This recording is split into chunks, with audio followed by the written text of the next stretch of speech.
আপনার সন্তান যেন জানে না আমার মা-বাবা খেয়াল রাখতেছে আমাকে। ২ মাস আপনার সন্তানকে আমরা পেলেছি। ২ মাস আপনি আপনার সন্তানকে কোনো সময়ই দেন নাই। এখন এই ১৫ টা দিন যদি আপনি আপনার সন্তানকে সময় না দেন, ১৫ টা দিন যদি আপনি আপনার সন্তানকে টেক কেয়ার না করতে পারেন, তাহলে কিভাবে আশা করতে পারি যে আমার সন্তান আব্দুল কাদের জিলানী হবে? এতদিন যাবৎ তোমাকে পড়াচ্ছি, তুমি কি করবা? ভবিষ্যতে কি হইব? তোমার পিছনে টাকা খরচ হচ্ছে। আল্লাহর হস্তে এই কথাগুলো আপনি আপনার এই বয়সী সন্তানকে ভুলেও বলবেন না। তখন কিন্তু অটোমেটিক্যালি তারা এই জায়গায় অত্যন্ত হতাশ হয় এবং লেখাপড়া থেকে তারা মুখ ফিরিয়ে নেয়। তখন তারা তাদের বেসিক লেখাপড়া বাদ দিয়ে কিভাবে আর্নিং করা যায় এগুলো তারা তালাশ করে এবং লং রানে এগুলো তাদের জীবনের জন্য ক্ষতি বয়ে আনে। অনেক অভিভাবক আছেন আমাদেরকে বলেন যে উস্তাদ জি বাসায় গিয়ে ফজরের নামাজ পড়ে না। আরে ভাই, সবাই যেখানে ঘুমিয়ে থাকে তখন এই বাচ্চাটার কাছ থেকে কিভাবে আপনি ফজরের সালাত আশা করতে পারেন? নোটিশ দিব বা পারচাই বলতে পারেন। এটার মধ্যে এই ২ সপ্তাহ বা ১.৫ সপ্তাহ যতদিন বন্ধ থাকে সে কি করবে এগুলো ডিটেইলে দেওয়া আছে। আপনার কাজ বাসায় যাওয়ার সাথে, সাথে আপনি পারচাটা চান। আপনার সন্তান যেন জানে না আমার মা-বাবা খেয়াল রাখতেছে আমাকে। মোবাইল যদি আপনি আপনার সন্তানকে দিয়ে থাকেন যেকোনো অজুহাতে হোক, আপনার সন্তান আপনাকে যা বলেই বুঝাক যে আম্মু এই কাজের কারণে আমার মোবাইল দরকার, আপনি লিখে রাখেন যে আপনার সন্তানের হাতে আপনি একটা সাপ দিয়ে দিলেন। মোবাইলটা এখানে রাখছেন তো বলতেছেন, "এই তুই মোবাইল দেখবি না।" পাশে আরেকজন দেখতেছে, "এই তুই মাদ্রাসায় পড়স, তুই মোবাইল ধরবি না।" এতে করে কিন্তু সে ধীরে, ধীরে মাদ্রাসায় পড়ার আগ্রহ হারিয়ে ফেলবে। "না তুমি পড়ো, তোমার টাকা পয়সা নিয়ে কোনো টেনশন নাই, আমি আছি। তোমার জীবনে কিচ্ছু লাগবে না, তুমি শুধু পড়ো।" ভাই, ভুলেও এই সকল কথাবার্তাগুলো আমরা বাচ্চাদেরকে বলবো না। আপনি আপনার সন্তানকে যেমন বানাতে চান, যেমন আপনি একজন বড় আলেম বানাতে চান, ৩ জন বড় আলেমের সাথে তাকে পরিচয় করিয়ে দেন। এটা আপনার দায়িত্বে করতে হবে। মাদ্রাসার যেই লেবাস আপনাকে খেয়াল রাখতে হবে, আপনি আপনার সন্তানকে এখন আলেম বানানোর নিয়ত করেছেন। সুতরাং তার পোশাকটা, প্রতিষ্ঠানে যেই পোশাক পরছে এই পোশাকের প্রতি কি তার ধীরে, ধীরে অনীহা আসতেছে কিনা, সে কি পাঞ্জাবিটা পরতে অনাগ্রহী কিনা, এমন হইলে এটা আপনি উস্তাদদেরকে জানাবেন। আপনি তাকে কোনো একটা আলেমের কাছে নিয়ে যান, মসজিদের ইমামের কাছে নিয়ে যান। এটা আপনি নিয়ে যান যে, "বাবারে তোমার কিতাবগুলো নেও তো দেখি।" কিতাবগুলো নিয়ে মসজিদের ইমামের কাছে নিয়ে যান অথবা একজন ভালো আলেমের কাছে নিয়ে যান যে, "হুজুর ২ মাস আমার ছেলেটা কি পড়লো একটু দেখেন তো হুজুর।" যদি কোনো আত্মীয়-স্বজনের বাসায় যায় সেখানে আপনি খেয়াল করবেন সন্তান যদি বড় হয়ে যায় ওখানে খালাতো বোন, মামাতো বোন, চাচাতো বোন আছে কি? যদি খালাতো বোন, মামাতো বোন, চাচাতো বোন থাকে ওই সকল বাসায় তার বেশি সময় দেওয়ার প্রয়োজন নাই। আমাদের যে প্যারেন্টিং বই, এই বইটাকে আপনি পড়েন, এখান থেকে অনেক ওয়াসাইল আপনি পাবেন। ঈদের পর আমরা আপনাদেরকে নিয়ে একটা মিটিং করব ইনশাআল্লাহ। ঈদের পর এই মিটিংটা আমরা করব যে বোনদের তাদের পারফরম্যান্স কি ছিল। গত মিটিংটা আমরা যেভাবে করেছিলাম এই মিটিংটা আমরা ওইভাবে করব। আসসালামু আলাইকুম ওয়া রাহমাতুল্লাহি ওয়া বারাকাতুহু। মাদ্রাসা আবু হুরায়রা রাদিয়াল্লাহু তাআলা আনহু এর কিতাব বিভাগের শিক্ষার্থীদের সম্মানিত অভিভাবক এবং অভিভাবিকা বৃন্দদের উদ্দেশ্যে আমরা এই ভিডিওটা তৈরি করছি। যেহেতু আপনারা দেশের দূর দূরান্ত থেকে আপনার সন্তানকে মাদ্রাসা আবু হুরায়রায় পাঠিয়েছেন, আপনাদের সরাসরি প্রতিষ্ঠানে আনাটা অনেক সময় সম্ভবপর হয় না। তো আমরা একটা ভিডিও বার্তায় কিছু দিক নির্দেশনা আপনাকে দিচ্ছি। আপনার সন্তান বিগত ২ মাস যাবৎ আমাদের এখানে ছিল। তাকে আমরা একটা নিয়মের মধ্যে রেখেছি, তাকে আমরা একটা শৃঙ্খলার মধ্যে রেখেছি। এখন সে ১ সপ্তাহ ১.৫ সপ্তাহের জন্য বাসায় যাবে। এই ১-১.৫ সপ্তাহ সময় আপনার কি দায়িত্ব, আপনার কি করণীয়, কি বর্জনীয়, সন্তানকে এই ১-১.৫ সপ্তাহ সময়েতে আপনি কিভাবে তরবিয়ত করবেন, প্যারেন্টিং করবেন, এই বিষয়ের কিছু দিক নির্দেশনা আমরা এখন এখানে বলবো। এই বিষয়গুলো আপনার জন্য শোনা অত্যন্ত গুরুত্বপূর্ণ। নাম্বার ১, আমরা যে বিষয়টা বলবো, আপনার সন্তান মাদ্রাসায় পড়ছে এজন্য কখনোই আপনি অ্যাজ এ প্যারেন্টস হিসেবে হীনমন্যতায় থাকবেন না। আপনি কখনোই হৃদয়ে এটা ফিল করবেন না যে আমার সন্তান পড়তেছে, হাফেজ হয়েছে, এখন কিতাব বিভাগে পড়ছে। আসলে তার ফিউচারটা কি? সে আসলে কি করবে? তো ফিউচারে কি করবে এই চিন্তা না করে আমরা যদি একটু এটা চিন্তা করি যে আপনার সন্তান দেখেন এই বয়সে সে কোরআন মাজিদ পড়েছে, অনেকের সন্তান কোরআন মাজিদ মুখস্থ করেছে, হাফেজ হয়েছে, অনেকে কিছুটা পড়েছে, প্লাস এই বৎসর থেকে সে কোরআন মাজিদের অর্থ বুঝতে আরম্ভ করেছে। আমরা ২ মাস তাকে পড়িয়েছি, ২ মাসে আরবি ভাষার বেসিক অনেক দূর তারা এগিয়েছে। আপনার সন্তান এখন থেকে কোরআন মাজিদের অর্থ বুঝতেছে। এটা একজন মা-বাবা হিসেবে আপনার জন্য অনেক বড় সৌভাগ্যের। আপনি প্রকৃতপক্ষেই সত্যিই আল্লাহর কাছে শুকরিয়া আদায় করুন। অনেক মা-বাবাদের এটা ভাগ্য হয় না যে তার সন্তানটা কোরআন মাজিদ সহি শুদ্ধ পড়তে পারে। সেই জায়গায় আপনার সন্তান কোরআন মাজিদ সহি শুদ্ধ পড়ে এটার অর্থ শিখার আ ধাপে অগ্রসর হয়েছে। এটা অত্যন্ত সৌভাগ্যের একটি বিষয়। আরেকটা বিষয় হলো আপনার সন্তানের কেরিয়ার কী হবে? সে ভবিষ্যতে কী করবে? দেখেন, ভবিষ্যৎ এটা আল্লাহ রাব্বুল আলামিন ভালো জানেন। তবে এতটুকু আমরা বলতে পারি এখনকার যুগে কার কত টাকা আছে এটা অনুযায়ী তার সম্মান নির্ধারণ হয় না। কারণ একজন ঠিকাদার তার অ্যাকাউন্টে 400 কোটি টাকা পাওয়া যায়। একজন কন্ট্রাক্টর তার অ্যাকাউন্টে 1000 কোটি টাকা সে পাচার করে দেয়। তো এই যুগে টাকার মাপকাঠিতে মানুষের সম্মান নির্ধারণ এখনকার যুগে আর হয় না। তো আপনার সন্তানের সম্মানের জন্য যা কিছু প্রয়োজন সবকিছুই এখানে দেওয়া হচ্ছে। তাকে বেসিক যেই আরবি অর্থাৎ আলেম হওয়ার জন্য যে কারিকুলাম সেটা সে পড়তেছে, পাশাপাশি ন্যাশনাল কারিকুলাম যেটা সেটাও সে পড়তেছে। সুতরাং আমরা অনুরোধ করব, আমরা অনেক অভিভাবকদের কথাবার্তায় বুঝতে পারি যে উনি একটা হীনমন্যতায় আছেন এবং এই হীনমন্যতাটা অনেক সময় শিক্ষার্থীদের উপরে অভিভাবকদের কথাবার্তায় প্রকাশ পায়। যেমন একজন অভিভাবক অনেক সময় বলে, হ্যাঁ পড়তেছো, এতদিন যাবত তোমাকে পড়াচ্ছি, তুমি কি করবা, ভবিষ্যতে কি হইব, তোমার পিছনে টাকা খরচ হচ্ছে। আল্লাহর হস্তে এই কথাগুলো আপনি আপনার এই বয়সী সন্তানকে ভুলেও বলবেন না। এগুলো এখন ওরে বললে কি হয়, ওর ভিতরে একটা হীনমন্যতা তৈরি হয়, ওর ভিতরে একটা হতাশা তৈরি হয়। সে একটা আগাম দুশ্চিন্তায় থাকে যে আমি ভবিষ্যতে কি করব। ভবিষ্যতে আপনার সন্তান কি করবে এটা আপনিও জানেন না, আমরাও জানি না, আপনার সন্তানও জানে না। আমরা চেষ্টা করছি, আশা করি ভালো কিছু করবে। বাকি আমি মা-বাবা যেন তার মধ্যে এই হীনমন্যতাটা না ঢুকিয়ে দেই। তোমাকে এতদিন যাবৎ পড়াচ্ছি, হাফেজ হইলা, বড় হইয়া গেছো, তুমি এখনো কিছু করতে পারতেছো না, তুমি ভবিষ্যতে কি করবা, তোমাকে দিয়ে কি হবে? আল্লাহর হস্তে এই কথাগুলো আমরা আমাদের এই যে 13, 14, 15, 16 বছর বয়সী ছেলেদেরকে আল্লাহর হস্তে আমরা বলবো না। কেন বলবো না? এখন থেকে তারা দুনিয়াবী বিভিন্ন গন্ধ তারা পাচ্ছে।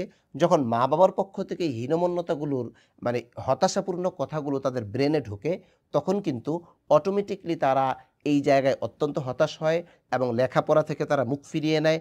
তখন তারা তাদের বেসিক লেখাপড়া বাদ দিয়ে কিভাবে আর্নিং করা যায় এগুলো তারা তালাশ করে এবং লং রানে এগুলো তাদের জীবনের জন্য ক্ষতি বয়ে আনে। আশা করি আমি এই বিষয়টা আপনাদেরকে বোঝাতে পেরেছি। ২ নাম্বার বিষয় হলো আপনার বাড়ির কালচার, আপনার ঘরের কালচার। আপনার ঘরে একটা টেলিভিশন থাকতেই পারে। যাদের ঘরে টেলিভিশন আছে কি নাই, রাখা যাবে কি যাবে না, এই বিষয়ে আমরা বলছি না। ধরেন আপনি এখনো তো প্র্যাকটিসিং মুসলিম হতে পারেন নাই। আপনার ফ্যামিলিটা অত কালচারাল দ্বীনি পরিবেশে এখনো আসে নাই। আপনি আপনার একটা সন্তানকে হাফেজ বানিয়েছেন, পাশাপাশি তাকে আলেম বানানোর নিয়ত করেছেন। এটা আপনার একটা ধর্মীয় অনুভূতির জায়গা, আপনার একটা ভালো লাগার জায়গা থেকে আপনি করছেন। কিন্তু ব্যক্তিগত জীবনে আপনার ভিতরে এখনো দ্বীন আসে নাই, অথবা পারিবারিক জীবন আপনার পরিবারের মধ্যে এখনো দ্বীন ছড়িয়ে যায় নাই। আপনার যেই ছেলেটা মাদ্রাসায় পড়ে সে তো একটা পরিবেশে থাকে, কিন্তু আপনার আরও ৩ টা ছেলে, তাদের মধ্যে এখনো দ্বীনটা ছড়িয়ে যায় নাই।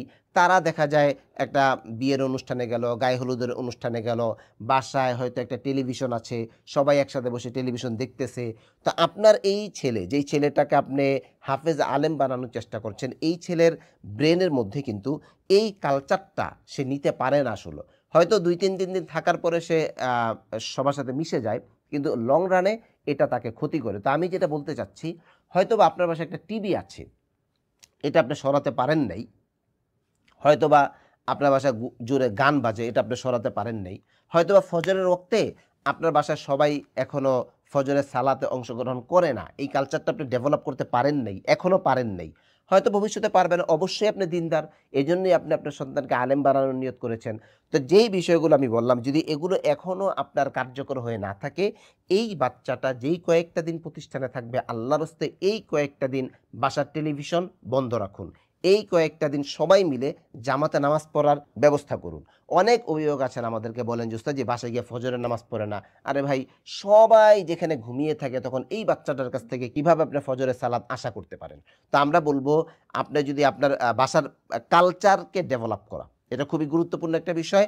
বাসার কালচারটা আপনি ধীরে ধীরে এই শিক্ষার্থীর কালচারে নিয়ে আসার চেষ্টা করেন এবং যদি আপনি এখনো দিনের চর্চা নাও করে থাকেন, এগুলো করতে হবে, নয়তো আপনার এই ছেলেটা একটা ভিতরে সেটা হতাশায় ভুগবে যে আমি মনে হয় ভিন্ন কোনো জাতি হয়ে যাচ্ছি আর আমার পরিবারটা মনে হয় ভিন্ন কোনো জাতি। তো আমি আল্লাহর হস্তে অনুরোধ করব, আপনার সন্তানের ভিতরে যেন এই হতাশা না ঢুকে, আপনি বাসার কালচারটা একটু ডেভেলপ করেন।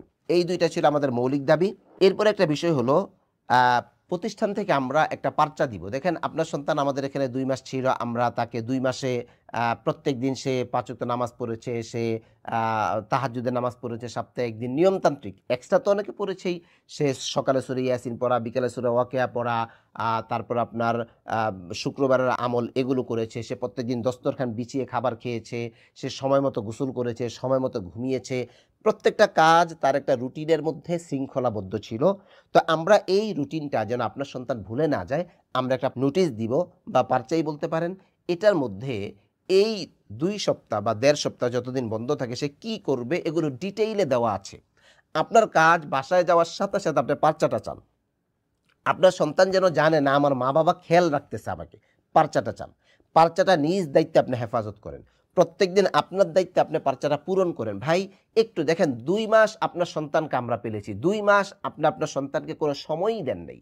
এখন এই ১৫ টা দিন যদি আপনি আপনার সন্তানকে সময় না দেন, ১৫ টা দিন যদি আপনি আপনার সন্তানকে টেক কেয়ার না করতে পারেন, তাহলে কিভাবে আশা করতে পারি যে আমার সন্তান আব্দুল কাদের জিলানী হবে? কিভাবে আশা করতে পারি যে আমার সন্তান সৈয়দ আবুল হাসান আলী নেদাবি হবে? তো একটু এই ১৫ টা দিনের কিছু কাজ আমরা দিচ্ছি, পারচাটা আপনারা নিবেন। পারচাটা নিয়ে এই পারচাটা আপনি নিজে পূরণ করবেন। এখানে প্রত্যেকদিন সে সালাত পড়লো কিনা ঘর দেওয়া আছে, প্রত্যেকদিন সে কোরআন তেলাওয়াত করলো কিনা ঘর দেওয়া আছে, প্রত্যেকদিন সে বাড়ির কাজগুলো করলো কিনা এরকম ঘর দেওয়া আছে। তো আপনার কাজ হলো তাকে ১ম দিন যাওয়ার সাথে, সাথে বসিয়ে সুন্দর করে, "বাবা আসছো? আলহামদুলিল্লাহ।" তার কাছ থেকে মাদ্রাসার কিছু কারগুজারি শুনেন, মাদ্রাসা কেমন, কি আশয় বিষয়, উস্তাদজিরা কেমন। এই ক্ষেত্রে যদি সে কোনো নেগেটিভ কথা বলে, আপনার কাজ হলো নেগেটিভটা তাকে পজিটিভে ডাইভার্ট করে দেওয়া। আমি আবারও বলছি, আপনি আপনার সন্তানের কাছ থেকে ফুল ২ মাসের একটা কারগুজারি যেটাকে আমরা বলি, ২ মাসের একটা কারগুজারি আপনি শুনবেন। শোনার পর যদি সে কোথাও নেগেটিভ বলে, তা আপনি তাকে নেগেটিভের জায়গাগুলো পজিটিভে ডাইভার্ট করে দিবেন। এটা আপনার গুরুত্বপূর্ণ একটা কাজ। তো এরপরে পারচাটা নেওয়ার পর আপনি নিজে পারচাটার ব্যাপারে তাকে সতর্ক করে দেন, "দেখো তোমার এই পারচাটা কিন্তু পূরণ করতে হবে। তুমি এভাবে, এভাবে চলবে। আমরা তোমাকে সাপোর্ট দিব। প্রয়োজনে আমরাও তোমার সাথে এভাবে চলবো। দৈনিক ১ পারা তোমার কোরআন মাজিদ পড়ার কথা। আপনার বাসায় আরো ২ টা বাচ্চা-কাচ্চা আছে। তাদেরকেও নিয়ম করেন যে যতদিন এই আমাদের হাফেজ সাহেব বা আমাদের আলেম সাহেব উনি বাসায় থাকবেন, ততদিন পর্যন্ত তোমরা সবাই সকালে ০.৫ ঘন্টা কোরআন মাজিদ পড়তে হবে, বিকালে ০.৫ ঘন্টা কোরআন মাজিদ পড়তে হবে। সবাই একসাথে তোমরা নামাজ পড়তে যাবে, সবাই একসাথে তোমরা নামাজ পড়তে যাবে।" এই বিষয়টা আপনি বাসায় তাকে এই বাচ্চাটা আপনি নিজে তত্ত্বাবধান করাবেন। ১, মাদ্রাসা থেকে আপনি নিজ দায়িত্বে তাকে নিয়ে যাবেন। ভুলেও দেখেন অনেক সময় এমন হয় বাচ্চারা এখন তারা একটু বড় হইছে, ১৪, ১৫, ১৬ বছর বয়স, কেউ 7 এ 8 এ পড়ে। তো এমন হয় যে ওরা মাদ্রাসা থেকে গিয়েছে তো অন্য এক জায়গায় গিয়ে ঘুরতেছে। এই ভুলটা যেন ভুলেও না হয়। আপনি নিজ দায়িত্বে অভিভাবক হিসেবে মাদ্রাসা থেকে নিজে এসে বন্ধের তারিখে নিয়ে যাবেন এবং খোলার তারিখে আপনি নিজে এসে পৌঁছিয়ে দিবেন। যদি একান্ত কেউ নিতে না পারেন, আপনার সন্তান মাদ্রাসা ছুটি হওয়ার পর ডাইরেক্ট যেন বাসায় চলে যায়, এইটা আপনি নিশ্চিত করতে হবে। সে যেন অন্য কোথাও অন্য কোনো দিকে না যায়, ডাইরেক্ট যেন বাসায় যায়, এই বিষয়টা আপনি নিশ্চিত করবেন। নির্ধারিত সময়ে যদি না আসে তাহলে কিন্তু আমাদের এখানে তার জন্য শাসনের ব্যবস্থা রয়েছে। সে শাসনের মুখোমুখি হতে হবে। তারপর আ বাচ্চাদেরকে কিছু পায়জামা দেওয়া। অনেক সময় দেখা যায় কি শিক্ষার্থীরা এই যে ২ মাস পড়লো তো সে লুঙ্গি পরে ক্লাসে বসছে। "এই কি ব্যাপার বাবা তুমি পায়জামা পরো।" তো "উস্তাদজি পায়জামা নাই অথবা পায়জামা ধুইয়া দিছি বা ময়লা হয়ে গেছে।" তো একটা পায়জামা তার। না, এটা অত্যন্ত একটা মানে অরুচিশীলতার বিষয় যে আপনার সন্তান ক্লাসে বসতেছে লুঙ্গি পরে। লুঙ্গি পরা অবশ্যই ভালো কাজ। কিন্তু ক্লাসের একটা স্মার্টনেস আছে। এখন থেকে আপনার সন্তানকে রুচি শিখাতে হবে। আপনার সন্তানের রুচিটা যেন উন্নত হয়।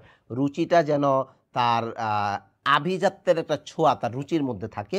তো অবশ্যই সন্তানকে একটু একাধিক পায়জামা যাদের আছে তো আছে ওয়েল আলহামদুলিল্লাহ। যাদের নাই আমরা ২ টা ৩ টা ৪ টা পায়জামা তাকে বানিয়ে দিব। যে পায়জামাগুলো পরে সে যেন ক্লাস করতে পারে। আরেকটা বিষয় হলো, আপনার সন্তান এখন বাসায় যাওয়ার পর সে কিন্তু মোবাইল চাইবে। হয়তো তার বাবার মোবাইলটা একটু দখল করতে চাবে, মায়ের মোবাইলটা, বিশেষ করে আম্মার মোবাইল। আম্মার মোবাইলটা দখল করতে চাবে অথবা বোনের মোবাইলটা, ভাইয়ের মোবাইলটা। মানে যদি আপনার সন্তানের তো অবশ্যই মোবাইল নেই। মোবাইল যদি আপনি আপনার সন্তানকে দিয়ে থাকেন, যেকোনো অজুহাতে হোক, আপনার সন্তান আপনাকে যা বলেই বুঝাক যে, "আম্মু এই কাজের কারণে আমার মোবাইল দরকার।" আপনি লিখে রাখেন যে আপনার সন্তানের হাতে আপনি একটা সাপ দিয়ে দিলেন। আর যারা এখনো এই ভুলটা করেন নাই, আপনার সন্তান বাসায় গিয়ে বিভিন্ন ভাই আমাদের এখানে ২ মাস তো আপনার ছেলে মোবাইল ধরে নাই। ২ মাস তো সে কোনো স্ক্রিন টাইম কাটায় নাই। ২ মাস তো সে মোবাইল থেকে দূরে ছিল। তো এখন বাসায় গিয়ে কেন ধরবে? ধরবে এজন্য ওই জায়গায় পরিবেশ, বাবার হাতে মোবাইল, মায়ের হাতে মোবাইল, বড় ভাইয়ের হাতে মোবাইল, ছোট ভাইয়ের হাতে মোবাইল, বোনের হাতে মোবাইল, বোন জামাইয়ের হাতে মোবাইল, সবাই মোবাইল স্ক্রল করতেছে। তো এখানে এই ছেলেটা তো রক্তে মাংসে গড়া একটা মানুষ। সে কিভাবে সবাই মোবাইল দেখতেছে, সে কিভাবে মোবাইল না দেখবে? ১ম শয়তান তাকে বলল, "তুই মোবাইলটা নিয়ে একটা ওয়াজ দেখ। মোবাইলটা নিয়ে একটা শিক্ষণীয় টিউটোরিয়াল দেখ।" তো আমরা আপনাকে অনুরোধ করব সন্তানকে মোবাইল থেকে বাঁচানোর জন্য প্রথম কাজ, সে যেই 2 সপ্তাহ বাসায় থাকবে এই 2 সপ্তাহ আপনারা মোবাইলের ইউজ কমিয়ে দেন। একান্তভাবে সে যাদের মোবাইল নিতে চায়, যেমন তার মায়ের মোবাইল, মায়ের স্মার্টফোনটা 2 মাস ব্যবহার না করলে ভালো হয়। তার বোন ভাই যারা আছেন স্মার্টফোনটা 2 মাস ব্যবহার না করলে ভালো হয়। এরপর আপনার যতটুকু সম্ভব একান্ত যদি তাকে মোবাইলে কোনো ভালো কিছু আপনার দেখাতে হয় তো আপনি এটা ডাউনলোড দিয়ে দিবেন যে এটা একটু তুমি দেখো। ব্যাস এতটুক। একান্ত যদি তাকে মানে আমরা তো বলব এখন আপনার সন্তানের বয়স যেটা কোনো মোবাইলের কোনো টাচেরই প্রয়োজন নেই। এখন এটা থেকে ফিরিয়ে রাখার মাধ্যম কি ভাই? মাধ্যম আমাদের কাছে কি কোনো ট্যাবলেট আছে? আপনার সন্তানের ব্রেইনে হরমোন আছে, ডোপামিন হরমোন। মোবাইল দেখলে তার ডোপামিন হরমোন রিলিজ হয়।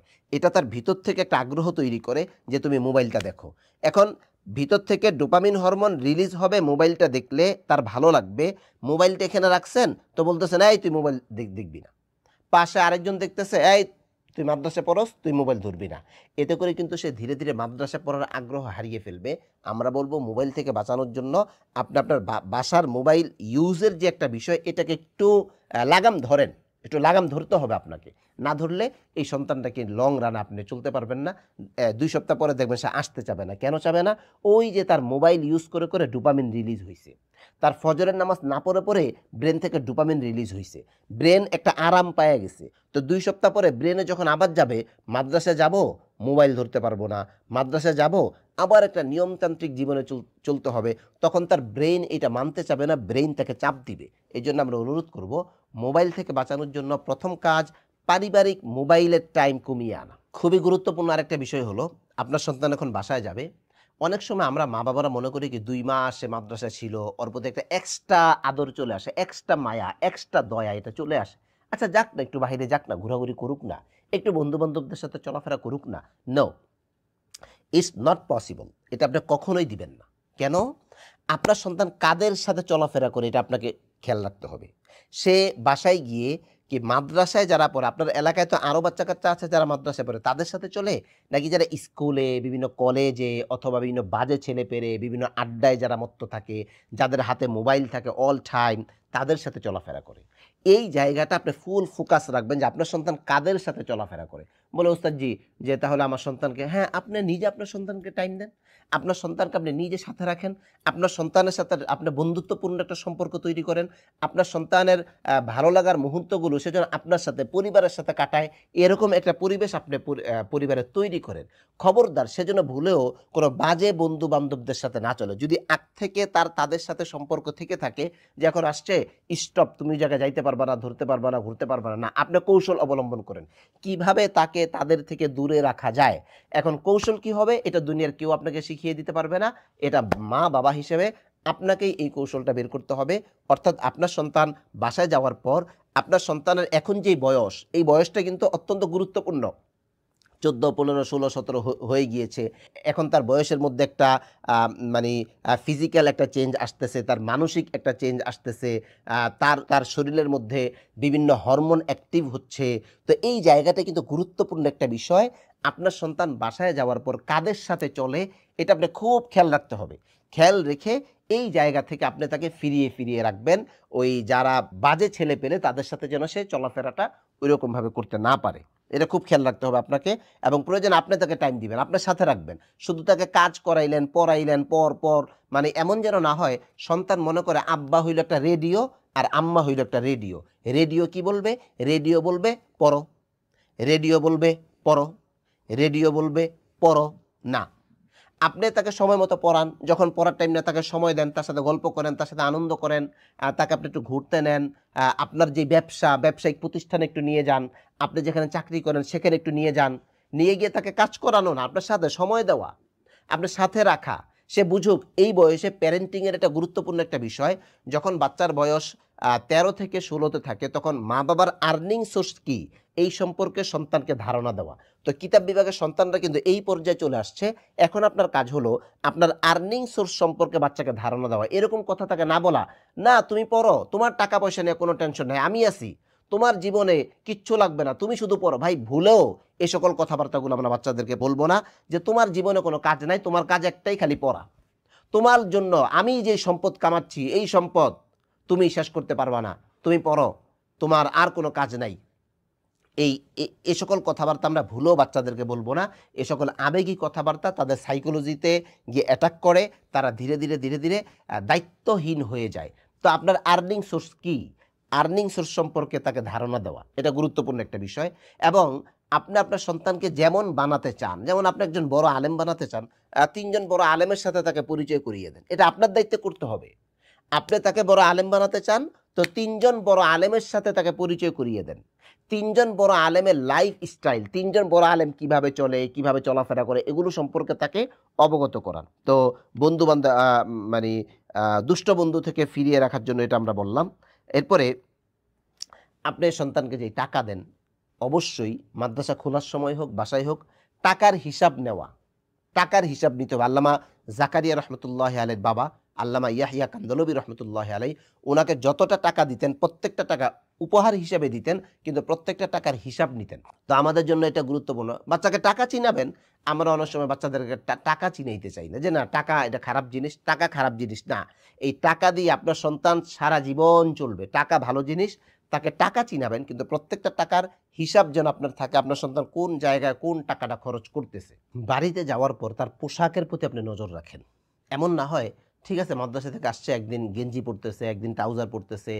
না ভাই, মাদ্রাসার যেই লেবাস আপনাকে খেয়াল রাখতে হবে। আপনি আপনার সন্তানকে এখন আলেম বানানোর নিয়ত করেছেন, সুতরাং তার পোশাকটা, প্রতিষ্ঠানে যেই পোশাক পরছে, এই পোশাকের প্রতি কি তার ধীরে ধীরে অনীহা আসতেছে কিনা, সে কি পাঞ্জাবিটা পরতে অনাগ্রহী কিনা, এমন হইলে এটা আপনি উস্তাদদেরকে জানাবেন। উস্তাদদেরকে জানিয়ে আপনার কাজ হলো আপনি নিজেও এটা ধীরে ধীরে ওকে মানে মোটিভেট করার চেষ্টা করবেন, যে বাবা তুমি পাঞ্জাবি পরো, তুমি পায়জামা পরো, তুমি ভিতরে মোটা গেঞ্জি পরিও না, তুমি ট্রাউজার পরার তোমার এটাকে মানায় না, তুমি পইরো না ট্রাউজারটা। তো এটা আপনি বলার পরেও যদি সে একান্ত রিসিভ না করে, যদি দেখেন যে আপনার সাথে সম্পর্ক খারাপ হয়ে যাচ্ছে বলার কারণে, তো আপনি এটা উস্তাদদের মাধ্যমে তাকে সংশোধন করাবেন। বাকি এটা আপনার মেমোরিতে যেন থাকে, আমার ছেলের লেবাসের দিকে কতটুকু ঝোঁক, তার লেবাসের দিকে যদি ঝোঁক না থাকে, সে কিন্তু দিনে দিনে পিছিয়ে যাবে। আরেকটা বিষয় হলো প্রতিষ্ঠানে আসার সময়, খোলার পরে যখন আসবে, অবশ্যই আপনারা খোরাকির টাকাটা, চলতি মাসের খোরাকির টাকাটা সবার কাছে দিয়ে দিবেন। এবং কোরআন তেলাওয়াত প্রত্যেক দিন, হাফেজদের জন্য আমরা কোরআন 2 পারা তেলাওয়াত দিয়েছি, গাইরে হাফেজ যারা হাফেজ না তাদের জন্য 1 পারা তেলাওয়াত দিয়েছি। এই তেলাওয়াতটা যেন আপনার সন্তান করে, এটা আপনি নিশ্চিত হবেন। এবং মাদ্রাসা থেকে কিছু বাড়ির কাজ, এই বন্ধে সে কী পড়বে এরকম কিছু কাজ আমরা তাকে দিয়ে দিয়েছি। আপনার কাজ হলো ওই পার্চা দেখে বাড়ির কাজগুলো আপনি প্রথম দিনই কিন্তু তাকে আপনি নিয়ে বসবেন। বাড়ির কাজগুলো কি কি কাজ দিছে মাদ্রাসা থেকে, আপনি না বোঝেন অসুবিধা নাই, বোঝার দরকার নাই। যে আরবি বুঝি না, ইংরেজি বুঝি না, গণিত বুঝি না, ভাই বোঝার দরকার নাই। আপনি শুধু তাকে নিয়ে বসেন, যে তোমার বাড়ি থেকে মাদ্রাসা থেকে কি কাজ দিয়েছে, এই কাজ এত পৃষ্ঠা দৈনিক পড়তে হবে, এই বাক্যগুলো দিতে হবে। আপনার সন্তানের কিতাব আপনি না বোঝেন, কিতাবটা আপনি টাচ করেন, এতে বরকত আছে।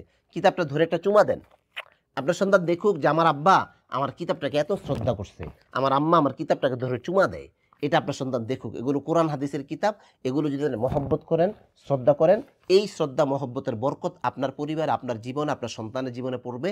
তো আপনি তার কিতাবগুলো দেখেন, দেখে আমরা যে বাড়ির কাজগুলো দিয়েছি, বাড়ির কাজগুলো প্রতিনিয়ত সে করতেছে কিনা আপনি টেক কেয়ার করেন। একটা সময় তাকে পড়ার জন্য, অর্থাৎ আমরা সব কিছুর খোলাসা হলো আপনার সন্তান যেন এই 15 দিনে উচ্ছৃঙ্খল না হয়ে যায়। এমন না হয়ে যায় 15 দিন পরে, এই 15 দিন সে এত আরাম পাইছে, এত বিলাসিতা পেয়েছে, 15 দিন পরে সে আর প্রতিষ্ঠানে আসতেই চায় না, এমনটা যেন না হয়। বাড়ির কাজগুলো অবশ্যই প্রত্যেক দিন কিছু কিছু বাড়ির কাজ থাকবে। এটা কিন্তু অনেক ইম্পর্ট্যান্ট একটা বিষয়। এটা প্রতিষ্ঠানে আসার পর যদি বাড়ির কাজগুলো না দেখাতে পারে, সে কিন্তু পিছিয়ে যাবে। যে সকল শিক্ষার্থীরা বাড়ির কাজগুলো করবে, অটোমেটিকলি তারা এগিয়ে যাবে। যারা করবে না তারা পিছিয়ে যাবে। 2 দিন পর সে কিতাব বুঝবে না, পড়া বুঝবে না, কষ্ট হবে, বলবে আমি বুঝতেছি না, পারতেছি না, এই সমস্যাগুলো হবে। আরেকটা বিষয় গুরুত্বপূর্ণ, আপনার সন্তান আমাদের এখানে 2 মাস, 1.5-2.5 মাস যাবৎ পড়তেছে। এখানে আমরা তাকে আরবি ভাষা শিখিয়েছি, ইংরেজি শিখিয়েছি, গণিত পড়িয়েছি, বিজ্ঞান পড়িয়েছি। আপনি তাকে কোনো একটা আলেমের কাছে নিয়ে যান, মসজিদের ইমামের কাছে নিয়ে যান। এটা আপনি নিয়ে যান, যে বাবারে তোমার কিতাবগুলো নেও তো দেখি। কিতাবগুলো নিয়ে মসজিদের ইমামের কাছে নিয়ে যান, অথবা একজন ভালো আলেমের কাছে নিয়ে যান, যে হুজুর 2 মাস আমার ছেলেটা কি পড়লো একটু দেখেন তো হুজুর। তো হুজুর একটু দেখুক, টিপ দিয়ে আপনার ছেলেটা কি পড়লো 2 মাস। তো যখন আপনি এটা করবেন, তখন সে বুঝবে, না রে আমার বাবা তো, যেমন আমার বাবা এটা করতেন। তো সেখান থেকে আমি আপনাকে বলছি, আমার বাবা এমনটা করতেন। বাসায় গেলে মসজিদের ইমাম সাহেবের কাছে নিয়ে যেতেন, অমুকের কাছে নিয়ে যেতেন যে হুজুর দেখেন তো কি পড়ে, পড়াগুলো ঠিক আছে কিনা।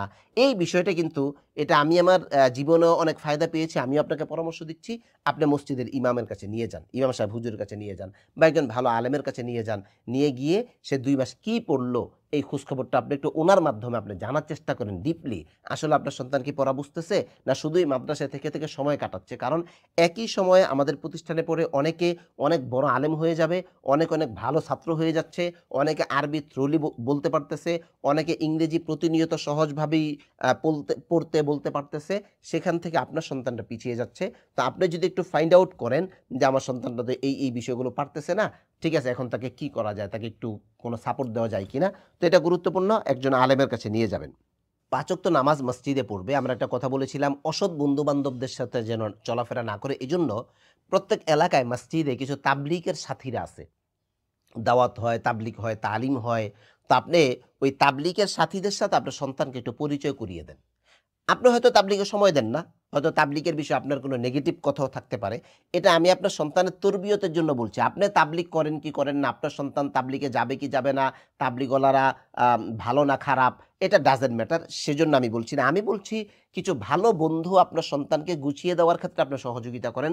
কিছু তাবলীগের সাথীরা আছে, তাদের সাথে একটু পরিচয় করিয়ে দেন। তাদের সাথে একটু তাকে বসান, তাদের তালিমে বসান। গাসতে হয়, একদিন গাসতে বসান। প্রয়োজনে আপনি থাকলেন গাসতের দিন যে, "চলো তুমি আমার সাথে গাসতে করবা।" এটা গুরুত্বপূর্ণ একটি কাজ। আরেকটা বিষয় হলো, যতদিন আপনার সন্তান বাসায় থাকবে, কোনো একদিনও রাত্রে যেন বাসা ছাড়া অন্য কোথাও না থাকে। যদি কোনো আত্মীয়-স্বজনের বাসায় যায়, সেখানে আপনি খেয়াল করবেন, সন্তান যদি বড় হয়ে যায়, ওখানে খালাতো বোন, মামাতো বোন, চাচাতো বোন আছে কিনা। যদি খালাতো বোন, মামাতো বোন, চাচাতো বোন থাকে, ওই সকল বাসায় তার বেশি সময় দেওয়ার প্রয়োজন নাই। ১। ২ নাম্বার বিষয় হলো, কোনো বন্ধু-বান্ধবদের সাথে রাতে অন্য জায়গায় থাকা তো প্রশ্নই ওঠে না। একান্ত যদি কোথাও থাকতে হয়, আপনি সাথে থাকবেন। ওর কোনো আ আ অভিভাবক মানে অভিভাবকের ভূমিকা পালন করে এরকম কেউ সাথে থাকবে। রাতে কখনোই অন্য জায়গায় আপনি তাকে থাকতে দিবেন না। অনেক সময় বাচ্চারা বলে যে, "আমরা একটু ঘুরতে যাবো, এতদিন পড়ছি, একটু ঘুরতে যাবো বন্ধু-বান্ধব নিয়ে।" হ্যাঁ, ঘুরতে যান। কিন্তু কাদের সাথে ঘুরতে যান আপনাকে খেয়াল রাখতে হবে। আপনার সন্তান ভাই একটা, একটা বদঅভ্যাস যদি ঢুকে যায়, এই বদঅভ্যাস আর দূর করা যায় না। এখন একটা ছেলে মাদ্রাসায় পড়ুক, স্কুলে পড়ুক, লেখাপড়া না করুক, তার ভিতরে যে কিছু আ আপনার কি বলে অভ্যাসগত ত্রুটি এটা সবার মধ্যে থাকবে। এটা কোরআনের ছাত্র হোক আর ইংরেজির ছাত্র হোক আর ওয়ার্কশপের দোকানে কাজ করুক। সুতরাং গুরুত্বপূর্ণ, সে ঘুরতে গেলে কাদের সাথে ঘুরতে যায়। প্রয়োজনে আপনি কড়া হন, কঠোর হন। আপনি এই জায়গায় নিয়ন্ত্রণে আনেন যে, না যে কারো সাথে তুমি ঘুরতে যেতে পারবা না, তুমি আমাদের সাথে চলো। তার ভালো বন্ধু-বান্ধবদের সাথে যদি যায়, ওয়েল আলহামদুলিল্লাহ, এবং সেখানে যদি দায়িত্বশীল কোনো লোক থাকে, ওয়েল আলহামদুলিল্লাহ। কিন্তু ওই যে ৪ জন ৫ জন সমবয়সী গিয়ে মোবাইল-টোবাইল নিয়ে এক জায়গায় ঘুরতে গেল, একটা রেস্টুরেন্টে খেতে গেল, একটা হোটেলে থাকলো, এগুলো কিন্তু লং রানে বাচ্চাদের মস্তিষ্ককে নষ্ট করে দেয়। তো আপনি এই জায়গাটা খুবই খেয়াল রাখবেন। যাওয়ার পর আপনি তাকে এই মাদ্রাসায় ২ মাস সে যা কিছু লিখছে যে, "বাবারে খাতাগুলো আমাকে দেখাও তো ২ মাসে তুমি কি লেখলা?" আপনি না বোঝেন, দরকার নাই। পৃষ্ঠাটা উল্টিয়ে দেখেন। দেখেন যে আপনার সন্তান এই ২ মাসে কতগুলো পৃষ্ঠা লিখছে। আপনি আল্লাহর কাছে শুকরিয়া আদায় করেন যে, আলহামদুলিল্লাহ আমার সন্তান, মাঝে উস্তাদের কাটা থাকবে। "কি ব্যাপার বাবা তোমার খাতাটা কাটা কেন?" মাঝে টিক থাকবে। "যাক মাশাআল্লাহ বাবা তোমার খাতাটা তো টিক দেওয়া আছে। তুমি তো মাশাআল্লাহ ভালো পড়ছো।" এই যে এই খাতাগুলো, অর্থাৎ এই ২ মাসে যা কিছু পড়ছে, প্রয়োজনে মোবাইলে তাকে বলে দেন যে, "প্রত্যেকটা খাতা নিয়ে আসবা। যা কিছু লেখছো প্রত্যেকটা খাতা তুমি বাসায় নিয়ে আসবা।" এই যে এখনো সময় আছে, আমাদের ২ তারিখে বন্ধ হবে। মোবাইল আপনি তাকে বলে দেন। তো এই ২ মাসে যা কিছু পড়েছে, লিখেছে, এই খাতাগুলো অবশ্যই আপনি হাতের লেখার ক্লাস হয়েছে, তাকে যেগুলো পড়ানো হয়েছে এগুলো লেখানো হয়েছে। ডিটেইল আপনি এগুলো ভিতর থেকে দেখার চেষ্টা করবেন। এতে করে আপনি বুঝেন আর না বুঝেন আপনার সন্তানের মধ্যে একটা আগ্রহ সৃষ্টি হবে। আরেকটা বিষয় গুরুত্বপূর্ণ, কমপক্ষে আরবি যেই শব্দার্থগুলো আমরা পড়িয়েছি এগুলো যেন ভুলে না যায়। আরবি যে শব্দার্থগুলো আমরা পড়িয়েছি এগুলো যেন ভুলে না যায়, আপনি একটু বিশেষভাবে খেয়াল রাখবেন। এই জায়গায় হরকত দেওয়া আছে, প্রয়োজন আপনি একটু মাঝে তাকে আরবি শব্দার্থগুলো জিজ্ঞাসা করেন। আচ্ছা বলো তো তুমি আ ঘর আরবি কি? ওই জায়গায় লেখা আছে বাংলাতে। বলো তো বাতি আরবি কি? বলো তো শিক্ষক আরবি কি? তো আস্তে বলবে। তো আপনি এখানে আরবি শব্দার্থগুলো যেন ভুলে না যায়, খুব খেয়াল রাখতে হবে। মোটামুটি এই কয়েকটা বিষয় যদি আপনি খেয়াল রাখেন, আশা করি আপনার বোনদা, আপনার ছেলেটা একটা সোনার মানুষে পরিণত হবে। আরো যে বিষয়গুলো আমরা বলি নাই, আমাদের নগদ আমাদের যেখানে যা কিছু ছিল তা আমরা বললাম। আমাদের যে প্যারেন্টিং বই, এই বইটা কিনে যদি আপনি পড়েন, এখান থেকে অনেক ওয়াসায়েল আপনি পাবেন। তো মৌলিকভাবে এই বিষয়গুলো একটু আপনারা খেয়াল রাখবেন ছুটিতে, এবং ঈদের পর আমরা আপনাদেরকে নিয়ে একটা মিটিং করব ইনশাল্লাহ। ঈদের পর এই মিটিংটা আমরা করব যে বোনদের তাদের পারফরমেন্স কী ছিল, এই মিটিংটা আমরা করব। ঈদের পরে গত মিটিংটা আমরা যেভাবে করেছিলাম এই মিটিংটা আমরা ওইভাবে করব।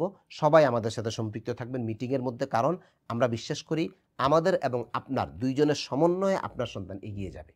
আসসালামু আলাইকুম ওয়া রাহমাতুল্লাহি ওয়া বারাকাতুহু।